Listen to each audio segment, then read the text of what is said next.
Yo, yo, I told you that I'm back for good, and I'm not lying. And I hope my videos go to the views get as high as they were before, because I only got 4 on the last one, which wasn't very good. But this video is going to be the top 5 differences between TNA and WWE. This could be a controversial topic. Right, okay. So the first thing is number 5. So this is the least biggest difference out of the 5, yeah, you get that. Is wrestling at WWE doesn't matter. In TNA it does. But don't switch the video yet, because let me explain myself. When I say wrestling matters at TNA, it's, what's her name, Dixie Carter saying that it matters. But it really doesn't, because WWE, because TNA, it is backstage segments, just useless backstage segments on microphone promos. Some of them are good, some of them are dreadful, but it's pretty much the same as WWE.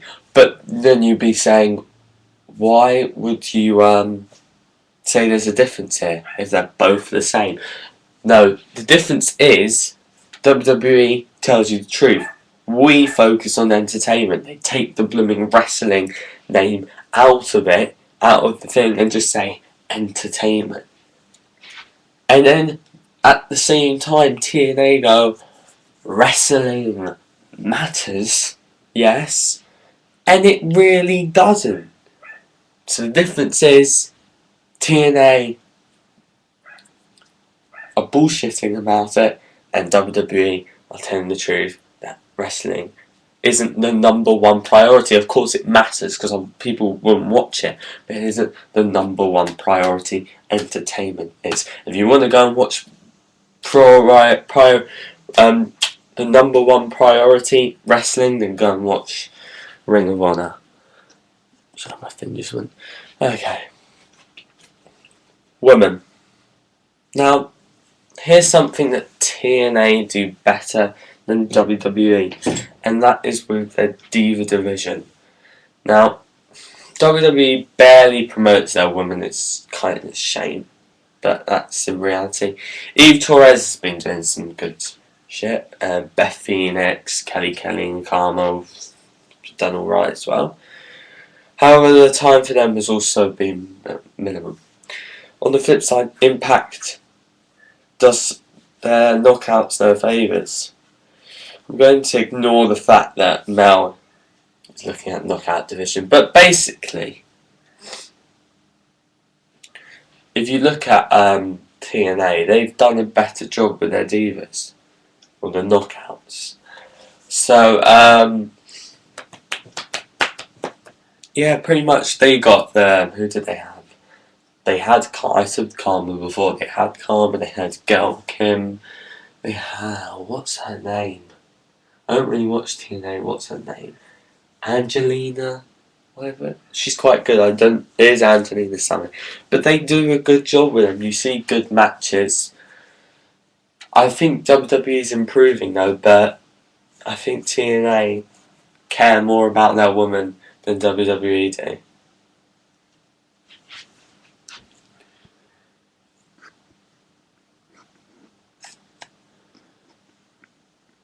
Right, atmospheres.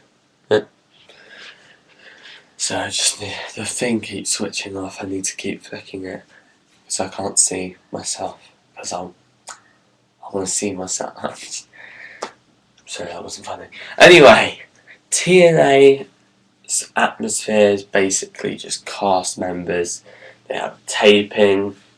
It's just not really good. It's always been in a theme park in Orlando. They're taped at 95% of the time. They don't go on the roads, and they draw the same respectful audience every single time. the cast members that they have do not pay for the tickets. They just get in for free. Most of them are just like tourists that come to see Hulk Hogan, Ric Flair, and some other peeps. Yeah. And WWE shows go on the road every year from the United States, China, Japan, Australia, the UK, Mexico, every single where. And you can clearly see, I don't actually know if they have been to Japan, so scrap that. But yeah, they you see the atmosphere difference as well. I think the WWE has a better atmosphere. They have draw bigger crowds. They can fill larger arenas. I mean, would you see, honestly, tell me, would you see TNA being able to break the record for the Sun Life Stadium for the WrestleMania this year? And not just that, there were people that still wanted to get tickets on that waiting list after the 83,000 or whatever it is. WWE has a much bigger fan base, better atmosphere, and they don't let people, these cast members, in for free just to fill it up. That just shows you.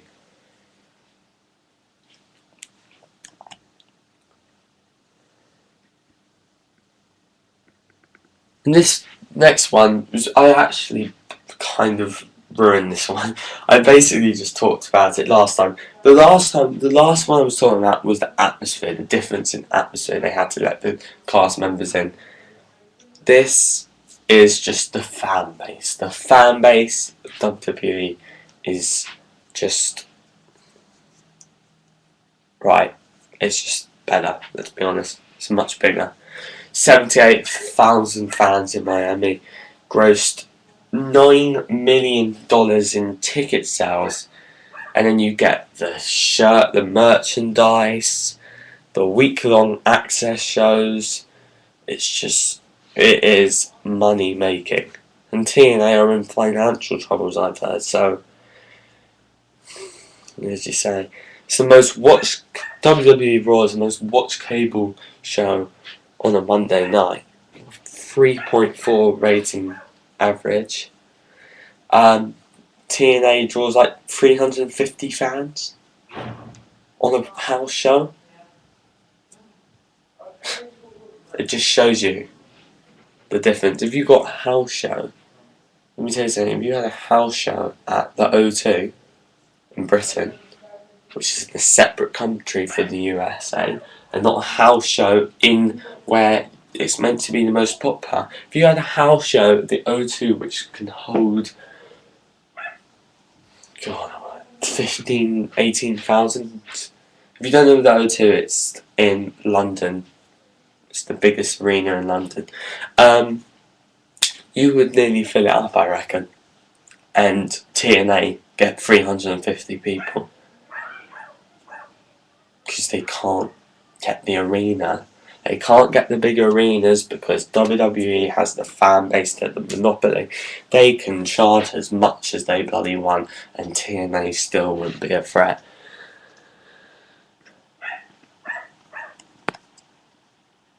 But, and here we go. The last thing is basically the quality of the shows. Ignore the wrestling action, ignore the women's segments, ignore the tape show, ignore the sad ratings from TNA, ignore it all. WWE is still much more entertaining to watch. That's my opinion. If you don't like it, comment below. However, numbers do not lie, so it obviously shows that the majority of people would agree with this. WWE is up there. TNA is down there. Impact has some great talents. They have Austin Aries, James Storm, Bobby Roode, and more. But that doesn't matter much when they are horrible television. Talent can go so far. You need the right direction. WWE has amazing talents as well. Hate him, like him, I don't care. You can't deny that John Cena is a good talent. It's Randy Orton, Chris Jericho, CM Punk, Daniel Bryan, Sheamus, Brock Lesnar. It just shows you. And then you have the part-time legends at TNA. You got Sting, Hulk Hogan, and Ric Flair. Not bashing Sting or anything, he still can do a good old match. But Hogan and Flair are pretty much past it now, and I have no respect for Flair anymore after he retired and then went to TNA. But then you compare them to the legends that they have at WWE, who all of them can still put on 5-star matches. The part-time legends that have had matches in the last year. You've got Brock Lesnar. He hasn't had one in the last year, but he's signed a 1-year contract, I've heard. So he's not just part-time, he's going to be full-time legend. That's a money drawer. Then you've got The Rock. Then you got Triple H, Undertaker. Triple H, Undertaker put on one of the best matches. The last 2 years have been my 2 favourite matches. That's my opinion. So that just shows you. And The Rock, money drawer, he still has it. You saw that at WrestleMania. He made Cena look good. I am skullcrashingfinale. Comment below. I hope you enjoyed this video. This is my opinion. You might not share it, and I am happy to hear yours. Subscribe up there, and peace out.